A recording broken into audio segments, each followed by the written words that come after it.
So this is the project idea for weather forecasting and prediction. So this is the main screen where you have to provide the city name and click on search button. Once you click on search button, it will real time from the weather APIs.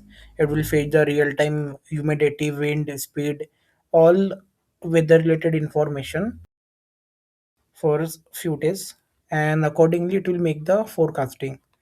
Just like these are the some details which has been fetched from actual weather report. Okay, and this is the temperature and forecasted report. Okay, what how will be the temperature for next 1 week. So this will be the predicted temperature and humidity for the next 1 week.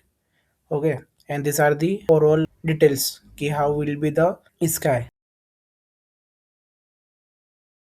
So this way it will make the prediction using algorithms, YOLO machine learning algorithms and forecasting algorithms, and it will give the result accordingly.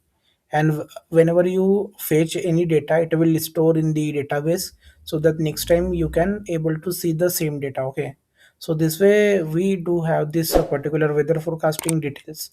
If you want any other modification in this, we are open to do the same. Yeah, this is about the weather forecasting project. Thank you friends for watching my video. If you are new then subscribe channel and share with a friend. Thank you.